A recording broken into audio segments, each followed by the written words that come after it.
Hello my Purple Banditos, and welcome back to more Let's Play Pokemon Light Platinum. I'm PurpleRodri. Last time we arrived here in this new city. In today's episode, we're going to continue adventuring on and see what we can find here in this place. Now, to the right, you can actually see that there's a route that we could continue towards, but that's not what we're going to be doing. We're going to continue going around the city. Now, I've actually received a lot of tips from you guys, so thank you very much for that. If you talk to this guy in the building next to the Pokemon Center, he's the move deleter. So if you guys want to remove some of those HMs that have been put on your Pokemon, this is a really good place to do it. Thank you guys for that suggestion. I'll probably be cleaning up our team a little bit, removing some of those HMs that we had to put on some of our Pokemon. So thank you guys very much for that. Today, we're going to head inside of Serenity City's power plant. It looks like this whole power plant powers all of Ziri, so let's hope that we don't end up messing up some things around here, and that things get a little messed up. It looks like we're going to have a battle coming up, though, so I'm going to show you guys a couple level ups that I've gone ahead and done off-screen. Our whole team has been powered up. As you can see, Roku is now level 50. Pretty much the same moves that he's had. Milotic is now level 50 as well. Zoroark is 50. Shocky is 50. Slow is still level 5. Last but not least, Dano is level 45. And Dano has had the biggest change in movesets. But with that, we're going to go ahead and take on the first challenger.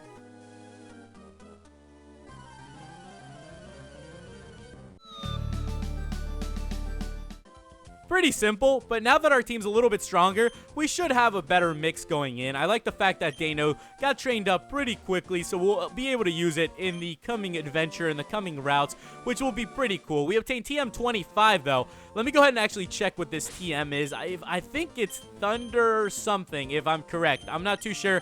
It's going to be Thunder. Thunder. Okay, so it's just Thunder. That's awesome. We found that. We'll probably put that move on Shocky, but let's go ahead and take on this guy.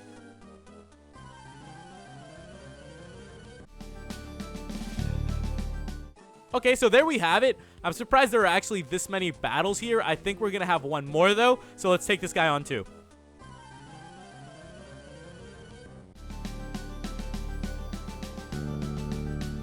Pretty simple battles. Let's see what they're doing over here on this computer, then. I'm improving these energy towers to increase our efficiency. And who's this guy? It's ready at last. Now we can reconnect the turbines and the power will turn on. Finally, the power's back on. Now I'll return to my gym.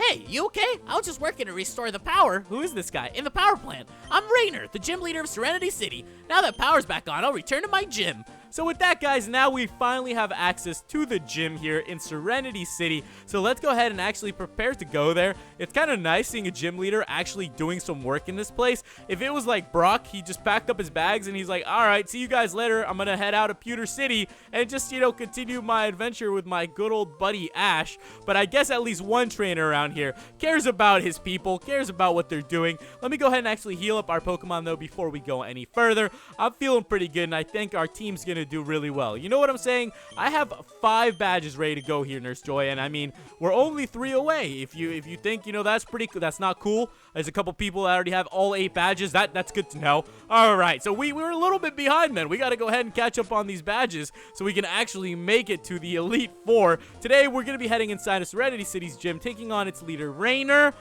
the electric type trainer. Okay, so that definitely rhymes. Kind of strange, actually. And what is this thing? Seems like a totem pole. All right, somebody take a picture. Here we go. Smiley, cheese. There we go. Cheese. Pepperoni, cheese. All right, let's go ahead inside then and make our way inside of the gym. It's our good old buddy Bullcut. How are you doing, man? How's it going today? How's the gym? Welcome to the Serenity City Gym. The leader Rayner uses electric Pokemon. Hint, use ground attacks. So we're going to be using ground attacks, it says. That makes a whole lot of sense.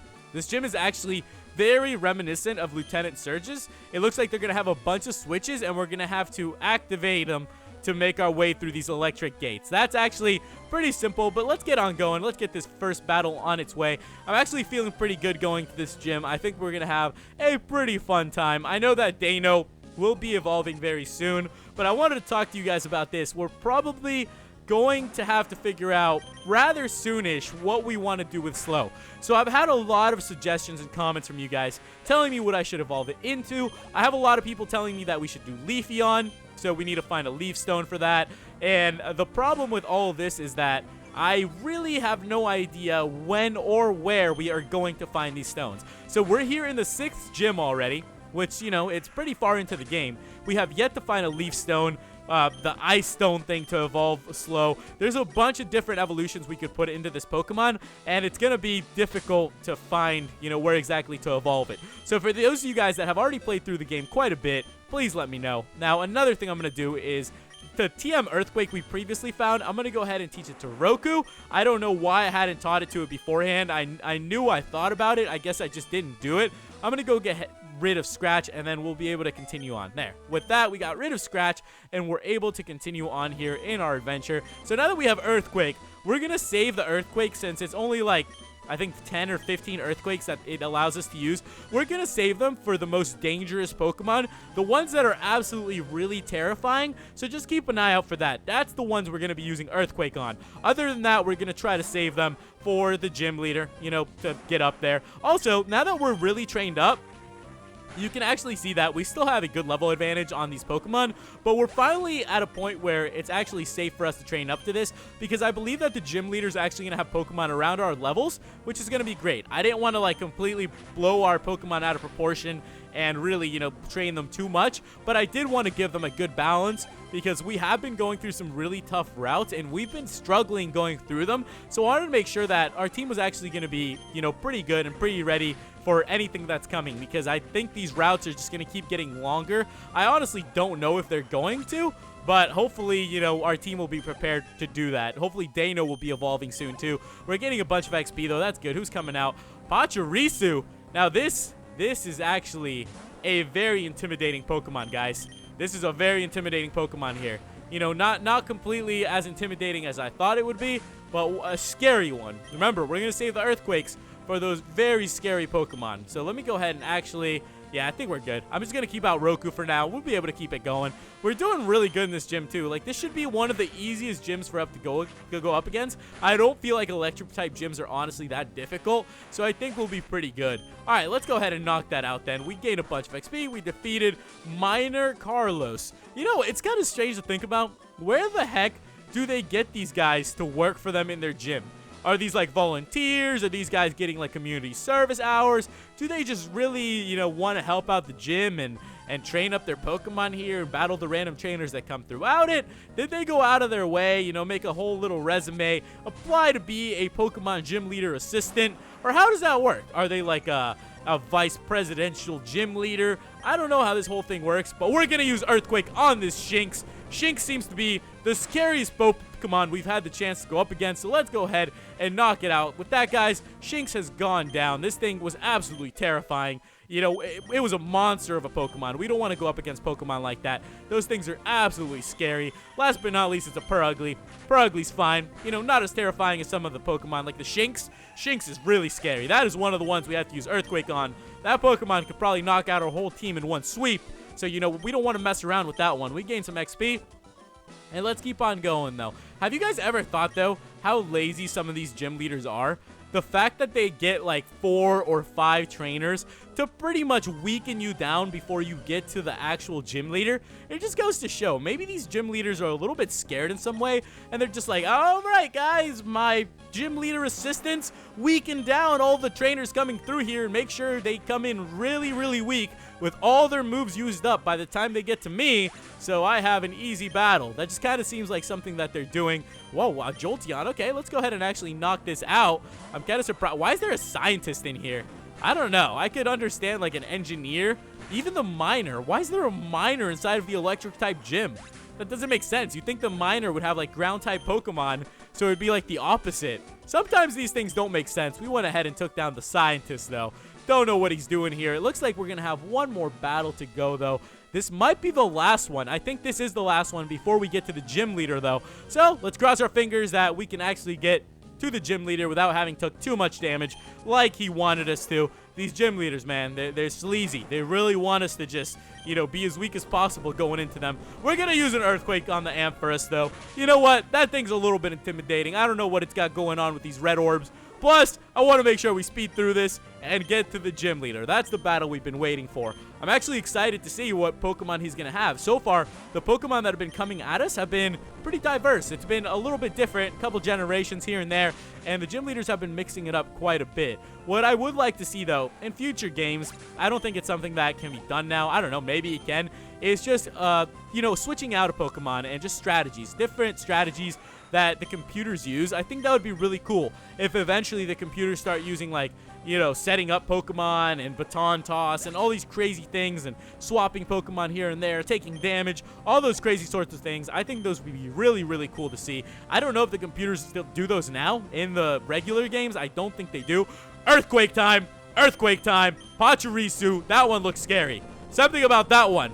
Its little smile, its little tail, its little eyes. Something's really scary about that Pachirisu. That one's gonna go down.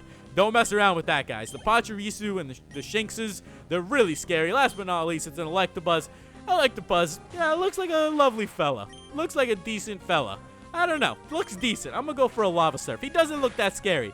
Compared to the Pachirisus and the Shinx we've been going up against, I think Electivuzz is a fine fella. We're going to go ahead and gain some XP, though. We defeated Scientist Daniel, and that's another scientist here in this place. So let's go ahead and make our way upwards then, and we have officially made it to where we're going to take on the next gym leader of this game. So let's take on Serenity City's gym leader, Rayner, the electric type trainer. You guys got it. All right, we feel good. We feeling good. I'm pretty prepared. I think you guys are ready for this. I'm going to leave Roku up in front, and let's go ahead and talk to him. Welcome to the Serenity City Gym, the gym of the City of Light. This gym specializes in electricity. As its leader, I'll battle you. Here we go, Rodri versus Rayner, Serenity City's gym leader, the electric type trainer. You guys got it. All right, let's go ahead and take him on then. He's got 5 Pokemon ready to go. He's going to open up with an Ampharos, and I'm going to straight up just go for the Earthquakes. I think I'm just going to try to knock out as many Earthquakes as possible and just try to beat this guy in an orderly fashion. I think if we could do that, that would be very nice. You know, make sure all the Earthquakes hit them directly. Make sure we don't dwell off too much. Just, you know, keep it all nicely organized in a nice order. You know, get us a KO order going on, that type of thing. I think that sounds very good.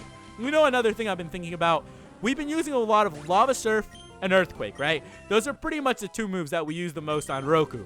Now, if you guys just take a minute to stop and think about it, Lava Surf, right?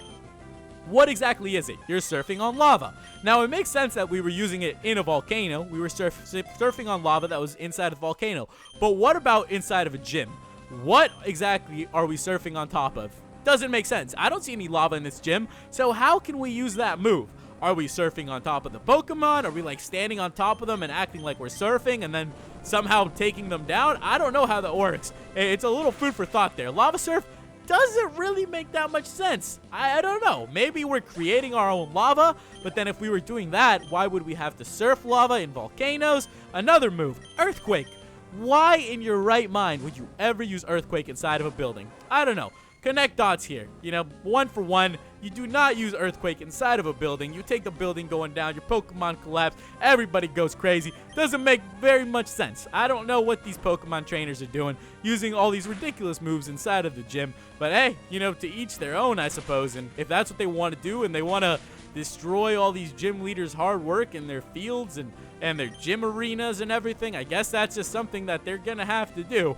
If you guys want to lava surf all over this gym and use Earthquake and whatever other Blizzard, you want to drop a Blizzard inside of here? You want to light this whole place in a Blizzard? You want to just get that going? Yeah, by all means. I mean, Pokemon are strange creatures. I guess they technically can do those things. You'd think gym leaders would just leave their gyms out in the open and not create these huge buildings, because it must be a lot of repair costs. They must have to shed a lot of Poké-dollars for them to be, you know, repairing these buildings, thinking about it. But I don't know. I guess they probably win a couple gym battles here and there. I'm probably looking into it a little too much. That's just how I've been thinking about it recently. I don't know. I was watching some of the Pokemon anime, and I was like, that's kind of weird that they're using some of these really strong moves inside of this place.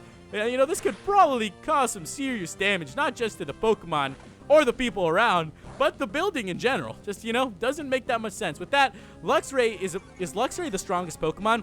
Luxray's level 47 though, so I guess we are at a pretty decent level advantage here. A couple levels here and there. 3 levels isn't that bad, but we'll be looking pretty good going into the next route then. I think our Pokemon are going to be looking strong. All right, let's go ahead and bring out Roku then. I think there's also 1 Pokemon left after this one, if I'm correct. I believe it's going to be the Electivire. I'm pretty sure that one's going to be it. We had to use the Earthquake there, guys. That thing had like 2 HP. We just had to secure it fainting. All right, here we go. Last but not least, we're going to be going up against the strongest Pokemon, Electivire. Let's see what level this thing's going to be. It's going to be level 48. We're going to go for the Earthquake, though, and hopefully that will take it down. I'm actually not sure if it will. Ah, okay. It's got 2 HP. You know what that means, guys. When you have 2 HP on a Pokemon, you're going to want to use your strongest move on it. That's just what you always do. You know, not a quick attack. You go for the Earthquake. You're going to overkill them. You just got to go for it and just pack as much power as you can. With that, we gained a bunch of XP. Gained some XP. We defeated leader Rayner. Yeah, you guys got it. All right. We went ahead and defeated him. We got 1920 for winning. Let's see what he's got to tell us. Congratulations, you beat me honorably. By doing so, you've earned the energy badge. With that, guys, we have earned the 6th out of 8 badges here in the Z region. 2 more to go. With the energy badge, you can use HMO2 Fly outside of battle. Okay, so with that, we're finally going to be able to fly from city to city. About time we got that, and we have also obtained TM24. I'm a little more hyped about HMO2, actually. This TM contains Thunderbolt, one of the best electric attacks. All right, that's nice. Electricity is a dangerous force of nature, but you conquered it. There are still other gyms in Zero. Go challenge them. I see great potential in you. What a nice guy. That is a nice fellow. Thank you, Electivire. Had a great battle here, guys. That was actually fairly easy. We did quite well. So we have 6 badges now. We have 2 more to go. We have a bunch of Pokemon on our team in the rotation, so we're doing quite good. I feel like our team is coming together really well, and I'm excited to see what's going to be coming up in the next route. So if you guys have any tips on what's coming up, or our Pokemon team, or anything of that sort, let me know in the comments. Make sure you give this video a like. Thank you guys so much for watching, and I'll catch you in the next episode. Goodbye.